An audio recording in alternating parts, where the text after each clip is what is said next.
Cool. Next Expo, let's go. Yes, indeed.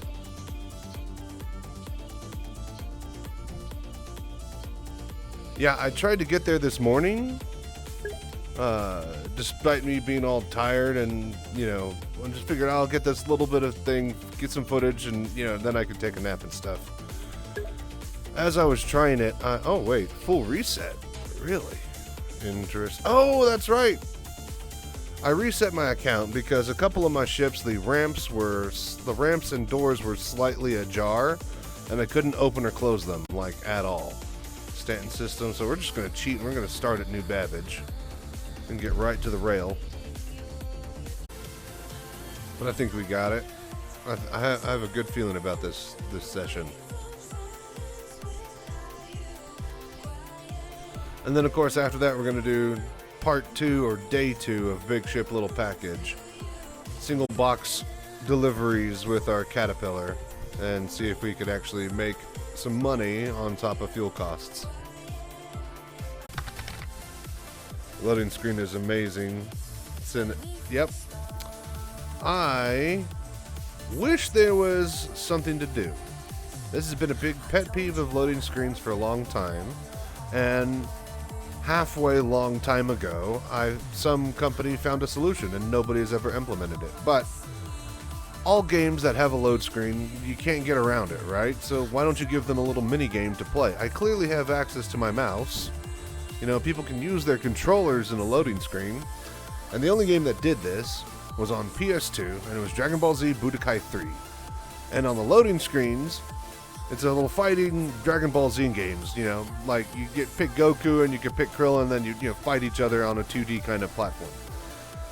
It gets completely unfair because, of course, all the Super Saiyan modes are available for Goku and Vegeta, and everybody else can get fucked. So, but the big thing is that on the loading screens, you could take the DualShock controller and you could rotate the thumbsticks. If you did both of them, it would do more of an effect.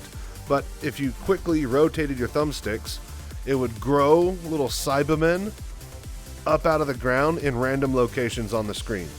That's it. That's all it did. And so that would end up with you and your buddy just...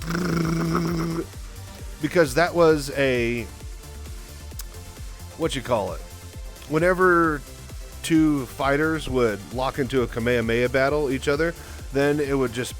Which player can flick the sticks the fastest back and forth. And so that same mechanic, basically, on the loading screen would grow the Cybermen. And I thought that was awesome.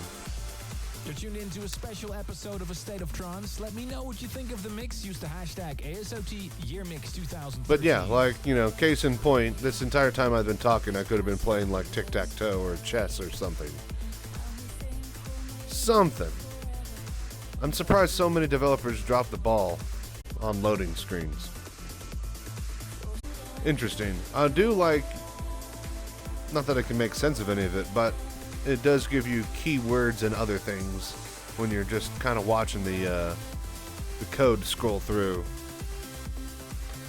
I mean, I don't even see the code anymore. You know, I see a blonde, blue, you know, this guy has pants over there. It's like the Matrix. All right, and we're loaded. Can I see the fireworks from here?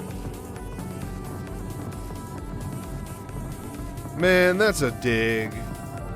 You really gonna design this place from the ground up and not give me... Oh, okay, they're over there. I thought they were below that building right there.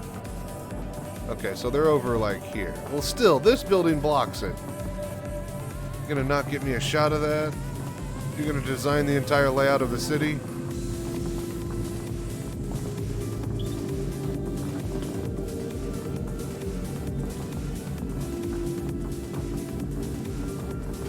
I remember watching videos of them working so hard to get the sunset working.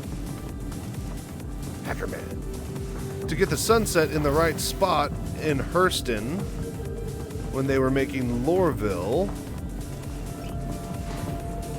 And they realized that normally in a game you just pop the sun wherever you want and move the sun and your city stays in the same relative spot, you know?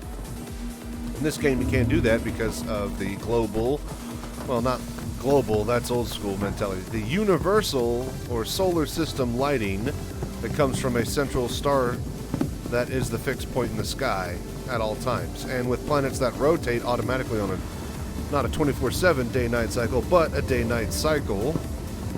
Wait, that's starport. We're going to go over here. Because of that, you have to move the entire city around in order for the sun to hit the window just right whenever it's setting on a certain building if you want it that way. So yeah, that became a design pinpoint ethos that everybody who was working on the engine had to be aware of. If you're making the cities and stuff and you want that specific sunrise or sunset shot, you got to think about that way before you put the entire city down.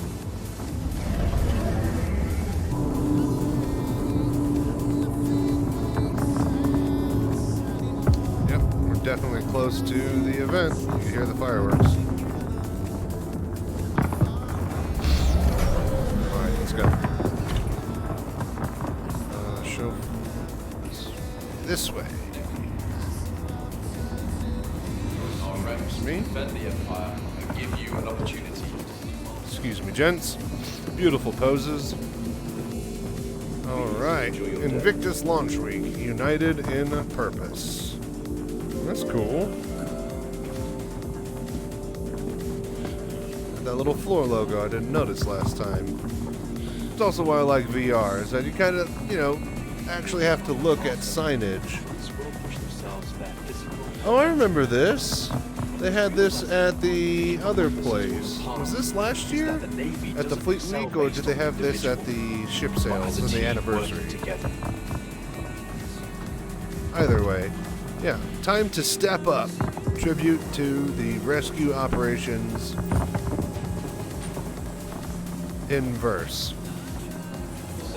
But yeah.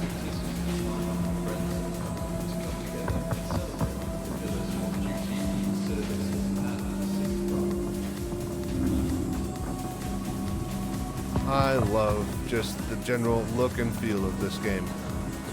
Also, where's the fog coming from? I see where the light is, but unless that light's also a fog machine. But yeah, in VR I'm actually looking around and, reading stuff a lot more. When you play in first-person shooter games on your computer, or just in general without VR, you always keep the screen as level as possible, and then you look around that with your eyes, right? And usually you don't even do that unless something catches your interest. Alright, let's go down to the Aegis Hall. But with VR, I'm actually having to use my head and stuff to look around and move in general, so I don't look at a movie or a screen. Get an inside look at some of your favorite manufacturers' ships. Check the daily schedule for directions. Okay, will do. Please consult our maps to take advantage of all the exhibits this year's Invictus has to offer. Alright. Be sure to check back every day to see the full lineup of ships and technology now available to the UEE Navy. The Navy would like to thank our private and corporate partners for making this year's Invictus the best yet. The UEE Navy. Oh, this is the stealth bomber. Hello and welcome to Friggin' 29th B1 Invictus Expo or B2 Spirit. Okay, so here's the recruitment center, and then let's go up.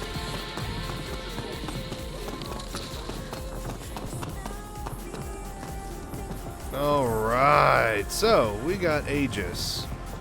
And I forgot to mention in the other tour that I posted, around the sides of the halls as well as at the front here, they have a little layout and map of the Tobin Expo Center. And so yeah, we are there on the little red dot, and it shows you down below what the Holo suites have, which is the Vulcan and the Nautilus. As well as you can zoom in here and see which each ship is on display before you go there. So we got the Vanguard Hall over here. Obviously the Aegis Hammerhead is surrounded by the Retaliator, Redeemer, Saber, and Comet. And then we got some Stalker, Renegade, Eclipse, Warlock, and Gladius variants over in the ZH2 Hall. So yeah, let's check it out. Get some low FPS for once. More so than any other manufacturer, their reps and engineers Could be a little bit better, but we'll keep going here. Alright. Aegis. Aegis Dynamic Salutes Squadron 78. Squadron 78, aka the Thunder Thorshoe, am I reading that right? Yeah. Is best known to the public today for the colorful mascot and their part in Operation Unilateral Force. A 2940 effort aimed at inciting Vandal infighting by targeting a clan's line of battle. Thorough surgical strikes performed by 70's fleet. Is that 70 or 78? By Squadron 70's fleet of powerful Retaliator bombers, they would weaken the target clan with hopes that this vulnerability would then make them a target for other Vandal clans. This averting attention and resources from UEE space, thus diverting. Oh my gosh, they need to change this font. The D's and the O's look way too similar. Thus diverting attention and resources from UEE space while inflicting further ongoing losses on the various clans involved. At the culmination of the operation, the 70th took part in a major strike that resulted in the crippling of an enemy kingship and significant Vandal losses. Wow, kingship. That's pretty crazy. That's really, really big deal. Be poking at one of those. And dude, can the freaking NPCs get off the info kiosks, please? This was an issue the other day, and I can't come over and read them. Like, why do they have to stand here for literally 5 minutes before going to a different animation and walking off? Surely it doesn't take 5 minutes to read literally 2 sentences. Look, I'll do it right now over his shoulder. Aegis Retaliator. Manufacturer, Aegis Dynamics. Who'd have thought? Heavy bomber. One of the United Empire... Dude, really? One of the Empire of Earth's most powerful warbirds, Aegis Dynamics Retaliator is a fearsome weapons platform designed to strike and kill capital ships. Dude, seriously? A key portion of the UEE's power projection, Retaliator squadrons have served with distinction against outlaws, the Vandal, and elsewhere. And I'm out of here. And he's still looking at it. But yeah, Retaliator, fantastically cool ship. Right now it's obviously in its bomber torpedo configuration. But it actually has, I think, a science and medical version, or at least a cargo variant, that's going to come soon. But as you can see, this thing looks sleek. This is basically like the B-1 bomber. Oh, shit. Naval Arsenal. From Bering and Koning. Actually, I love how the logo is upside down because the laser is being mounted from below on this case. But imagine if it was like a quad turret with 2 up and then 2 down hanging. Anyways, Naval Arsenal. The Navy Arsenal features a wide variety of technologically advanced weapons. Weapons suited to a diverse range of engagements. Whether the situation calls for the devastating stopping power of classic ballistics, arms, or the precision of the latest energy weapons, each ship's loadout is carefully selected to perform in a variety of missions. Missions including assaults, search and destroy, supply, and recon. Each armament is integral to ensuring the Navy is always prepared to defend the Empire in times of need. Nice. And then if you go along the back wall, we have all the way up to capital-sized ships. Weaponry, which is always very, very cool to look at, just the size disparity of how big these things get. Could you imagine getting blasted by, like, you know, a double set of these cannons? Just on a rotating turret, just blasting away at you. That would tear through my cutlass in probably 1 or 2 hits. But yeah, so there's your weapons, there's your Retaliator bomber. It's very, very cool on the inside. In fact, we can go take a quick look. We've got a lot of ships to see, though, so we're not going to spend too much time. Ooh, oh, rent. Hang on. much. Is everything free? Yeah, transaction costs. Everything is free.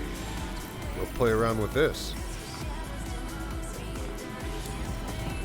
Alright. And then elevator.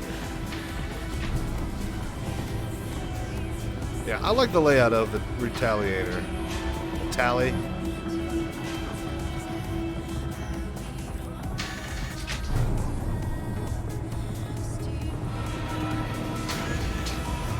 Alright. So you got the airlock hole that it parks above in. Obviously the bomb bay doors open up and the torpedoes are stored as shown. But my favorite part about this ship is the windows on the side corridors that let you see into the torpedo bay. It's just really, really cool.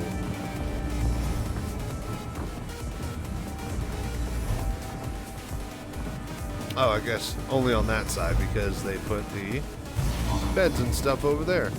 But yeah, I think you could go up into a little crawl space along the spine above everything.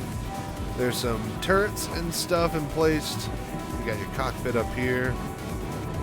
Cockpit.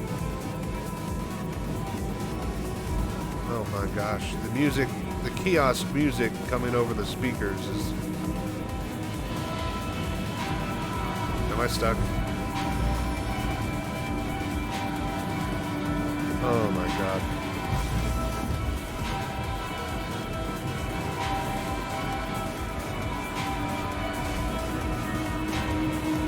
Alright, we'll go up the ladder then.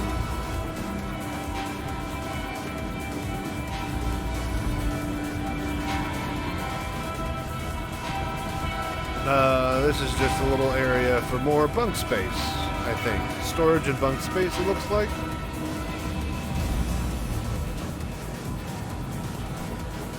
And I think that's a turret, maybe.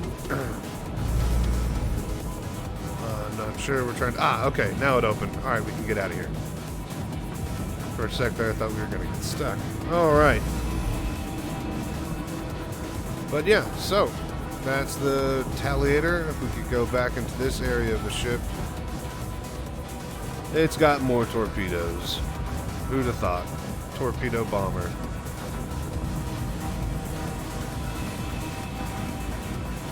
But yeah, pretty neat little ship. You could go grab one today at the Expo. Alright, let's get out of here. See if this hurts me. Oh, nice. Cool, cool. Then you could look up into the torpedo bay. Lift here, and that sign is upside down. Alright, cool. Alright, well, we'll just keep going clockwise, I guess. And we have over here...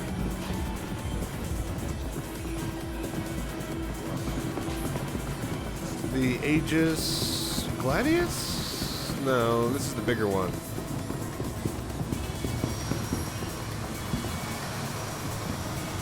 The Saber Comet, that's right. Stealth fighter. Created as part of the Masters of Flight series in conjunction with Flight Sim Arena Commander, Comet pays tribute to the famed pilot Captain Kamor Dalian for his work with Aegis to usher in a new era of combat ship design. This Saber comes equipped with specialized dogfighting, focus loadout, and a custom special livery honoring this iconic ship. And it looks like it's got like one of those digital camo liveries. But yeah, stealth fighter. And then of course you got the big boy, the Hammerhead, which is just absolutely ginormous. It looks like it's using the same engines that the Retaliator bomber uses. Maybe a little bit larger in size. Hey, what's up, Ericool? But yeah, Hammerhead, we could go in and around and explore that thing all day. So we're just going to kind of poke around the outside of it. But here are, I think, the size 4 size 4 turrets on each turret emplacement. So for a total of 6 times 4, 24 guns facing outwards and able to just absolutely destroy anything it touches.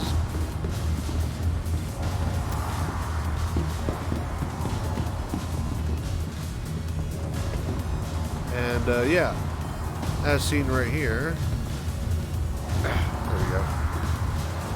The front port connects to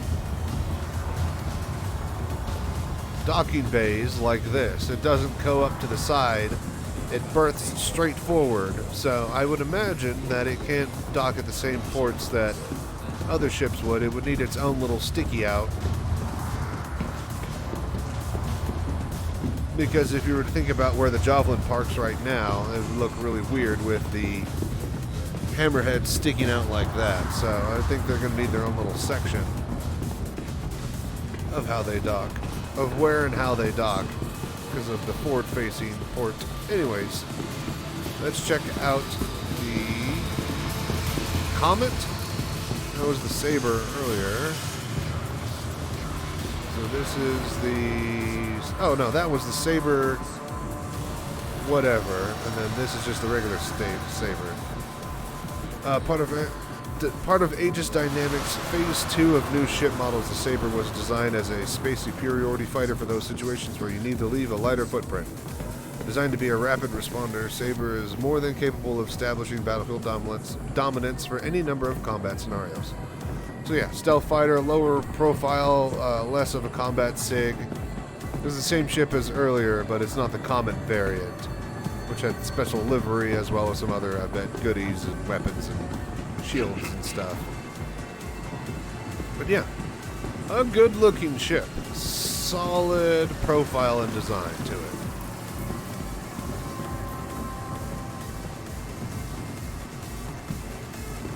Cool, cool. More weapons over there. And then you got components and stuff, which are kind of neat to look at, I think, because eventually we'll be able to open these all up and then check inside of them and mess with little bits and bobs that need replacing. And yeah, capital ship shield generators. Push by. Broke down and grabbed a CCU for an Apollo. I feel so dirty. It's been on my list. Hey man, celebrate when you can, so might as well, huh? No, I've been... Ooh, Waytech.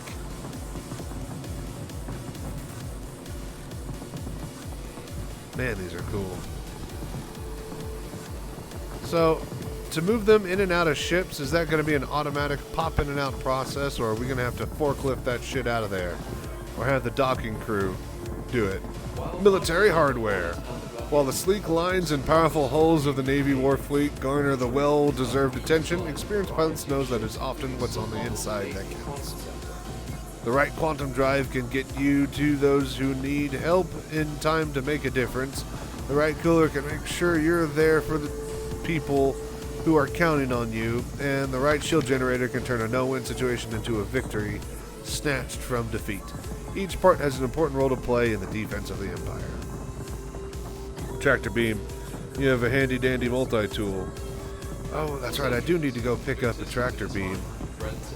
I just have the cutting tool right now and the mining tool. Where can you get the tractor beam? Is it only at certain spots? I checked the little kiosk display that had one didn't actually sell the stupid gravity gun part.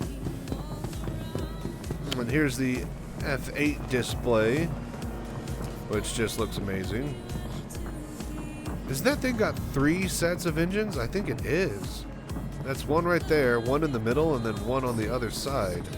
I didn't realize that the middle was itself an engine. This thing must be crazy.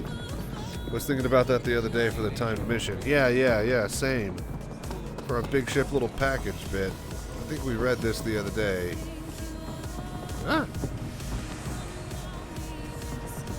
The F-8 Lightning, we'll read it again. The F-8 Lightning was developed by Anvil Aerospace as a replacement for the previous generation F-7A Hornet fighter. UE selected the Anvil Lightning for production because of the Hornet's string of military successes and its overall familiarity with active pilots. The Lightning was developed specifically to counter what the military saw was the rising Vandal threat of the 2940s. Intended to outfly and outfight the current generation of Scythe and Glaive spacecraft. To put the new craft through its paces, the Navy's elite test unit, Squadron 999, were given full access to these next generation of fighters after dozens of flights and simulated battles. The skilled, reckless pilots of the 999 provided valuable feedback that helped make the Lightning into this imposing vehicle that poised to make history. Yeah, no, this thing is nuts. 2 on the top, 3 on each wing on the bottom, or 2 in the middle, 2 on each wing. So a total of 8 size 3 hard points, I think. Maybe 6 size 3s and 2 size 2s or something. It's pretty big and beefy.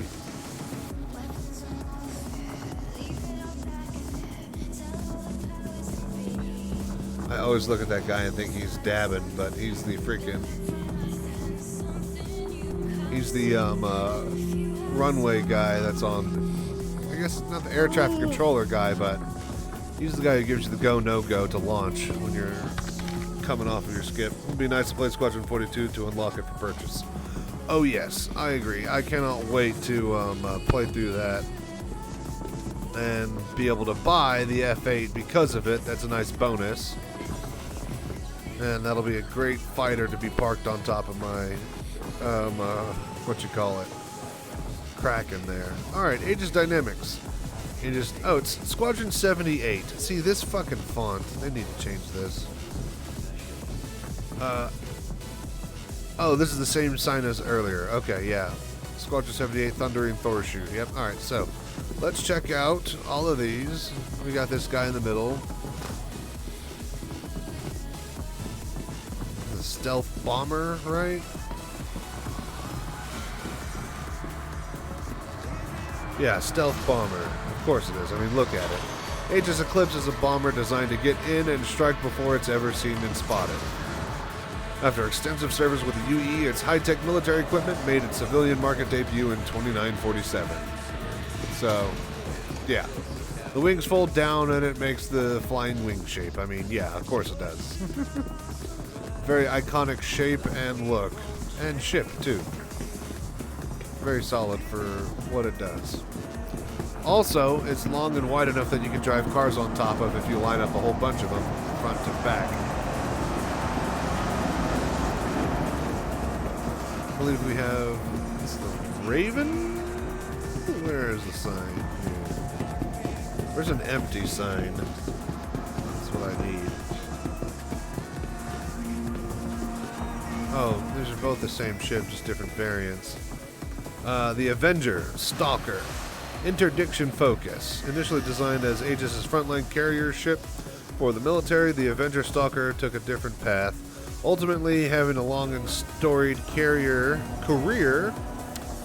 as the standard patrol craft of the UE advocacy. Utilizing its cargo hold for prisoner transport, the Avenger features a sturdy, reliable hull and the capacity for larger than expected engine mounts. So it's faster. Is this the only one? Yep, it is. Lady, come on. Stalker was my first backer ship back in 2014. It's a nice silhouette. This honestly looks more like a spaceship. You know, just what I would think of a standard spaceship look and profile would be. More so than a lot of other ships and stuff. A lot more of Aegis' stuff has a lot more current fighter, pilot, military kind of tech involved. They look a lot like F-15s, F-22s, you know, B-1, B-2 bombers. Get up here. Cargo variant, I believe. But yeah, no, it's a solid ship. Lady, are you still reading the kiosk? Dude. They need to seriously kick the AI off of it. Alright, yeah, Light Freight. Created as part of the Masters of Flight series in conjunction with the Flight Sim Marine Commander, the Renegade pays tribute to the famed pilot Danny Solomon for his notable work with the advocacy to bring justice to, oh my gosh, dude, to Bremen. This Avenger Titan comes equipped with, yes, please move away, Jesus. think the Avengers are still the best starter ships. Nomad is nice. Now, Nomad is not bad, as long as they fix the fuel guzzling rate. They've moved to 0 with a decimal place or some shit, just like they did with the Star Runner. Yeah. By Star Runner, they mean it runs on stars. You can't get anywhere with that thing. It's notable work with the advocacy to bring justice to Bremen. This Avenger Titan comes equipped with specialized dogfighting focus loadout and a custom special livery edition honoring this iconic ship. So yeah. Light freight able to do a bit of dogfighting. I mean, isn't that what everybody wants? You got room for you and a buddy to fly down to... Yeah, a buddy could stand in the back here. You got room to fly down to a surface. Isn't there... Yeah, bunk beds for just one person. Has it got a bathroom? I don't think so. It's a freight ship, but no bathroom, so be sure to get your piss jug.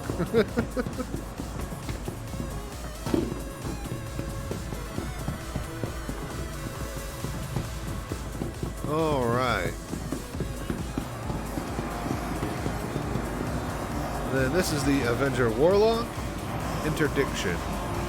Warlock was built towards a single design philosophy: stop ships, don't destroy them. Probably the closest to a non-lethal fighter. Warlock is outfitted with a Baron REP and REP8 EMP generator. My God, what is that noise? Jesus Christ. Capable of emitting a powerful electromagnetic wave to disable electronics. Any electronics unfortunate enough to be within the blast radius. This is that video where they were flying through Area 18 and then he triggered the thing and it shut off all the lights around there and all the cops were chasing him and shit. Yeah, I remember that video. And then of course you got yourself Gladius. Tried and true. I had one of these, but then I was getting some weird...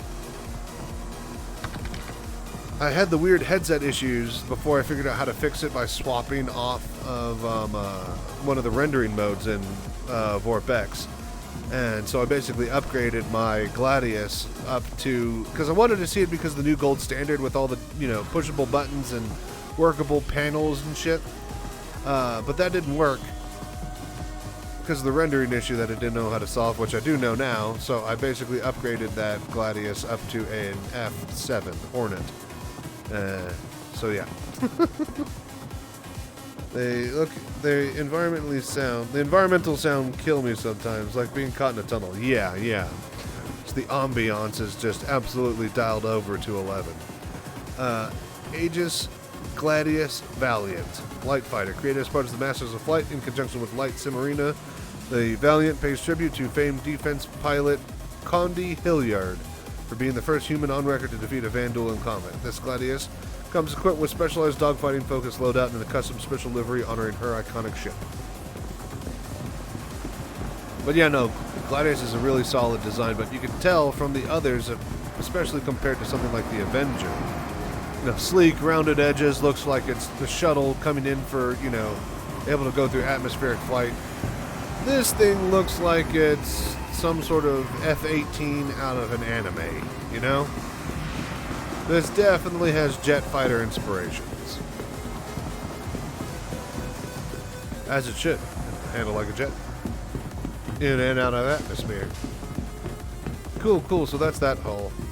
And you know what? I like the fireworks, but if we're like 3 miles underground, at least could it be muted somewhat? My God, the fireworks just constantly going off 24/7. How much does that cost, by the way?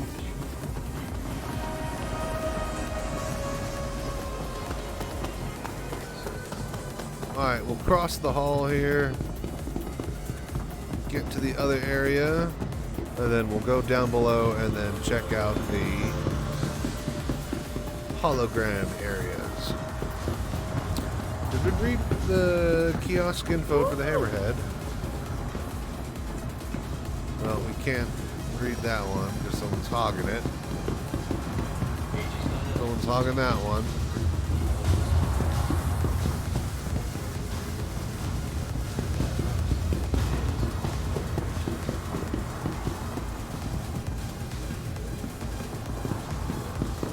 there's none. All right. Maybe, wait, is this facing the right way? No, that's for the Taliator. All right. Well, screw it. We have no clue what... we have no clue what's up with the Hammerhead. It's a complete enigma to science. All right. Zenith Hall, 4-5.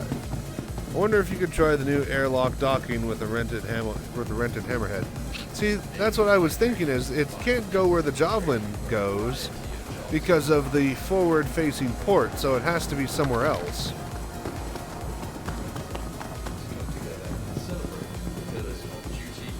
Woo! Oh, man, that guy gets me every time. Looking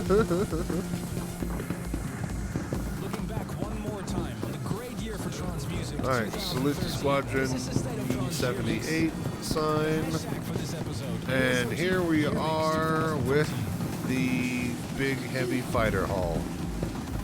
These guys remind me of the P-48 Lightning, I think. The dual-engined, dual nacelled fighter attack craft that had like 4 to 6 forward-facing cannons in World War II. A bunch of them 20 mils.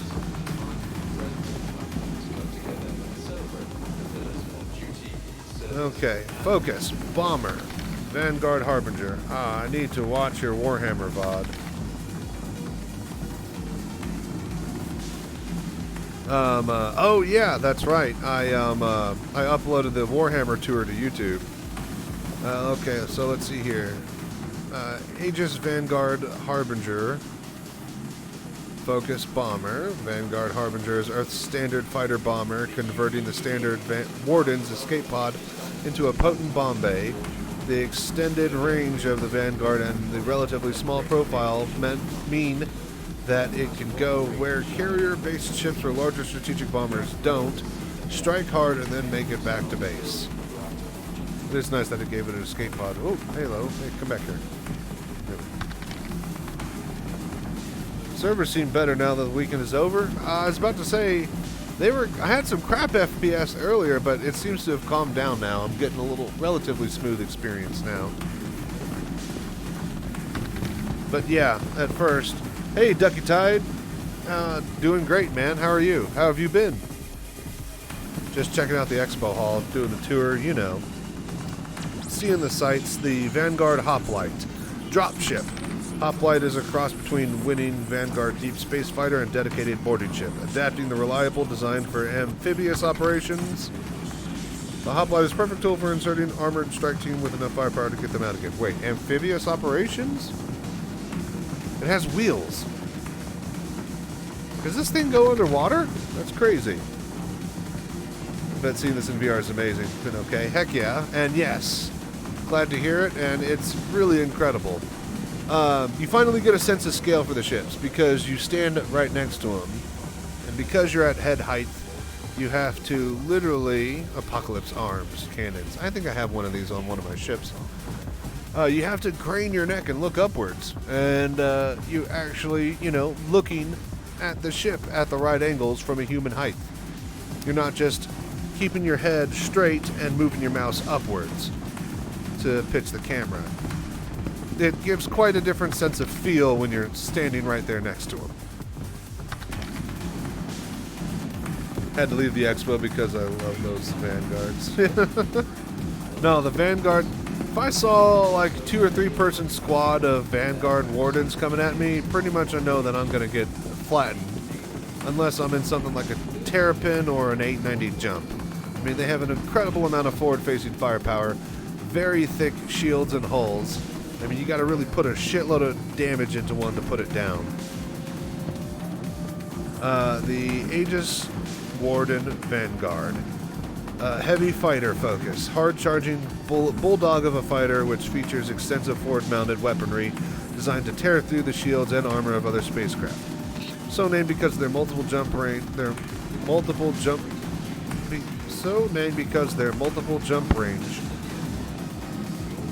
That's a typo, right?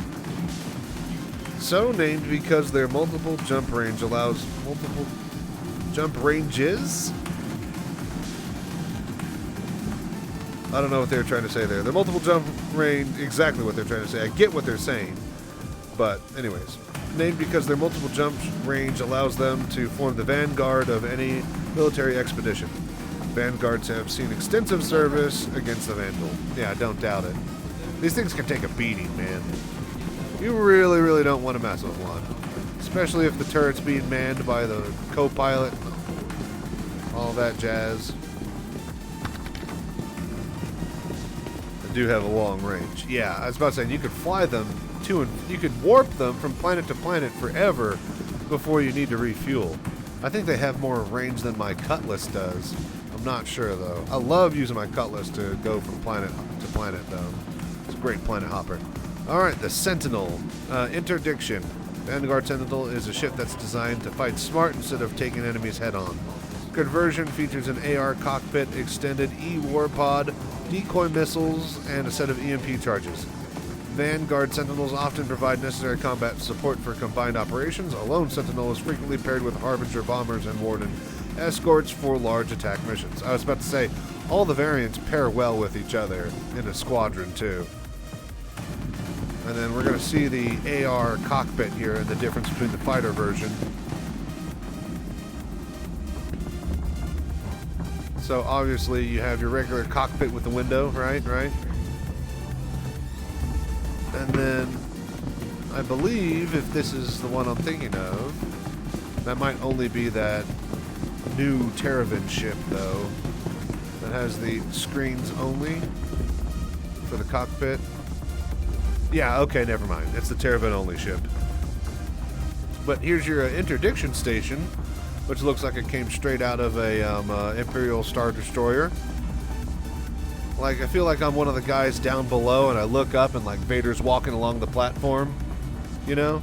Like, this is what this instrument panel looks like to me. Subsurface planetary monitors. Free call filter fluctuation. So we can get really close and in on some of this text too. All this placeholder stuff. Live logistics. Is it though? Hello there. Neat. But yeah, the Terravan ship doesn't have a front window. It has screens that you turn on with the power of the ship. So if you get hit with an EMP, then you lose all visuals. But you definitely won't take a bullet through there because of the heavy frontal cockpit armor. So risk to reward, good versus bad type of thing. You take what you want out of it. United in purpose. Mr. Dabman on the floor here, getting his disco party on. No, he's a flight crew dude guy. I get it, but still, every time I glance at him, I can't help but think. All right, let's go to the holodeck. Can we rent the F8? All the ships are available to rent, right? No, we can't. Dang it. This is a big mamma jamma of a ship, especially when you compare it to the profile of the F7 Hornet. Oh, excuse me. But yeah, it's huge. It is really wide. It's like really wide. You know, I would think like a space fighter, an optimal design would eventually be kind of pencil shaped, you know, as thin and as light and compact as possible with as much guns. But I guess just a little bit wider of a surface area allows for more guns to be thrown on it. I mean, at some point with your spherical pencil design, dab man, yeah, exactly. With your spherical pencil-like design, you can only mount guns around the radius of the ship. So, and if it's wide, it's thin, which means it's harder to hit at certain angles, unless you're basically broadside direct under it or above it. So,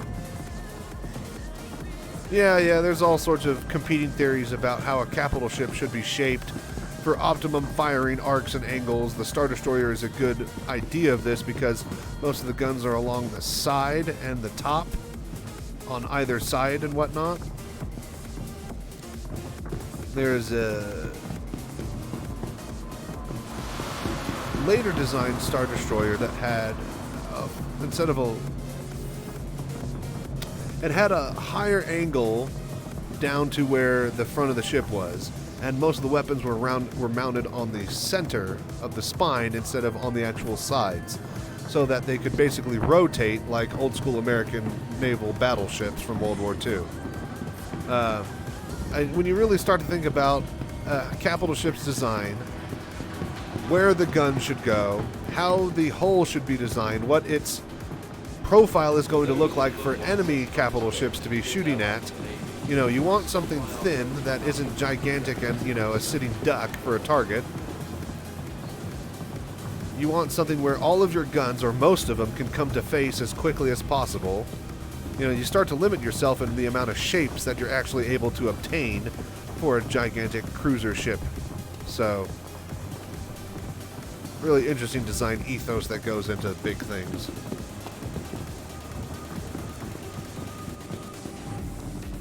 Alright.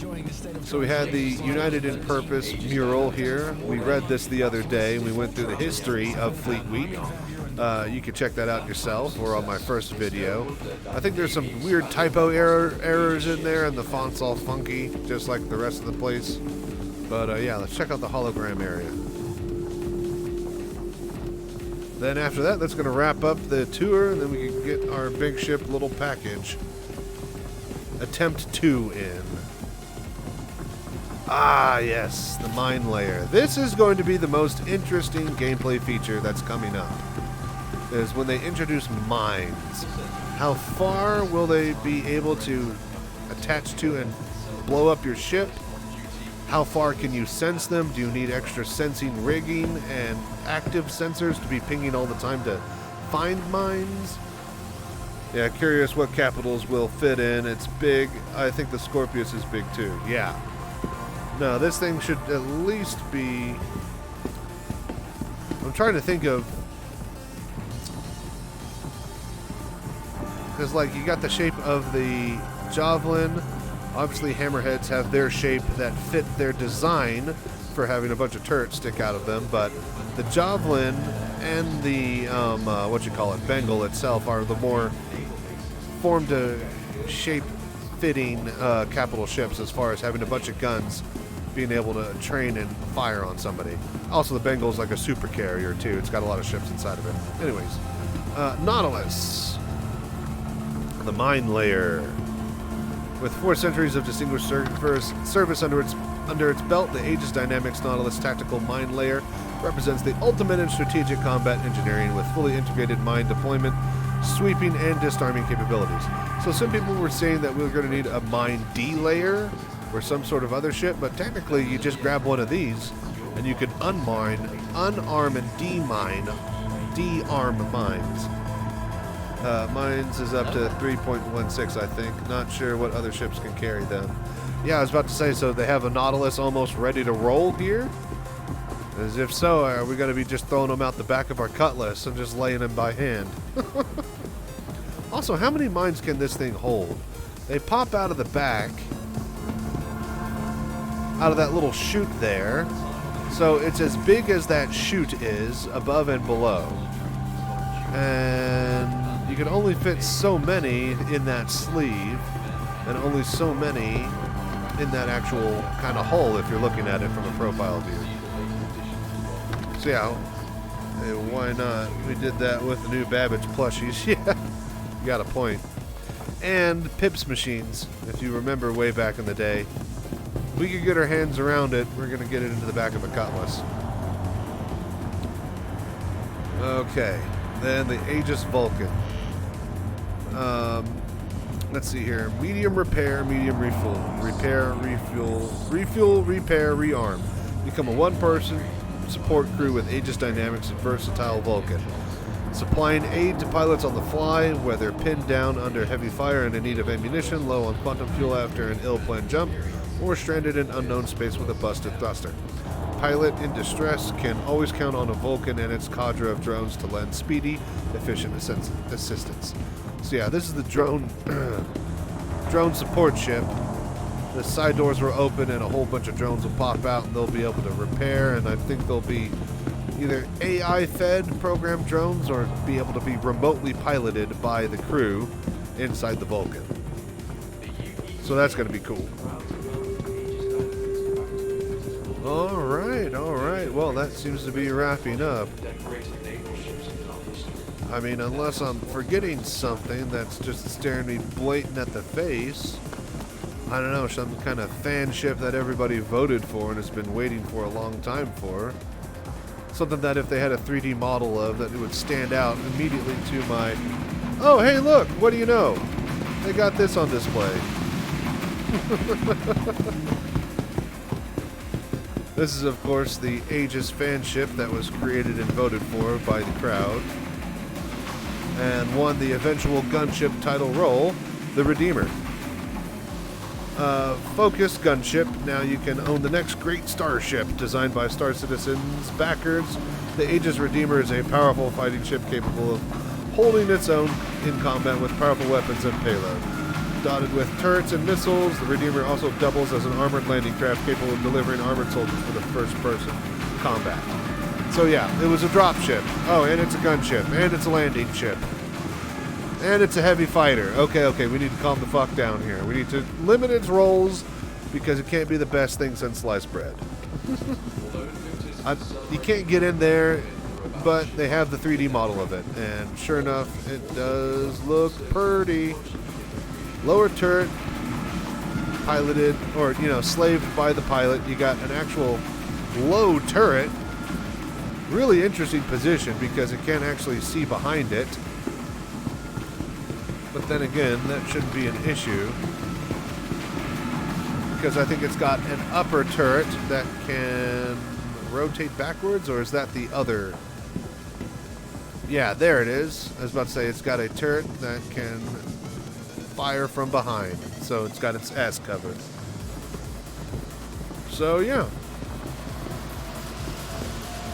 Oh, we can read about the Hammerhead now. The NPCs are off the damn console. Stupid kiosk hoggers. Alright, heavy gunship. Blockade runner, if anything. I call it a corvette. The ability to respond quickly and establish battlefield dominance are paramount to any kind of security operation. Simply put, Aegis's Hammerhead heavy gunship is built to react and fight. Outfitted with both manned and unmanned turrets, the Hammerhead is equally capable of providing anti-fighter support for larger capital ships or spearheading smaller militia or security outfits. And yeah, that's the great thing. This is a great capital support ship. You have a couple of these flanking your big boys, or this is a great capital ship to serve as a flagship for small militia armies consisting of just fighter pilot squadrons. I love the Hammerhead. It's a great blockade runner. You don't want to fuck around with this. And if you had a Hammerhead to throw around, what would you take with it? Ballistics or laser ammunitions? You could put some heavy hitting ballistic weaponry on some of these turrets. Maybe do ballistics on the up and down ones and then lasers on the sides, so that you have constant rate of fire on 60% of your weapons. Cool, so that's the Expo Hall, day 2. Aegis Dynamics. Very fun. Let's get ourselves a burrito and let's get out of here, like we always do. What are we getting today? What's the flavors? Cheddar ham, carnitas ritas, tilapia verde. Ugh. I'll do cheddar ham, just something white boy and simple today. All right. Well, take off the helmet, eat this burrito, and I say, till next time, stay safe, fly right.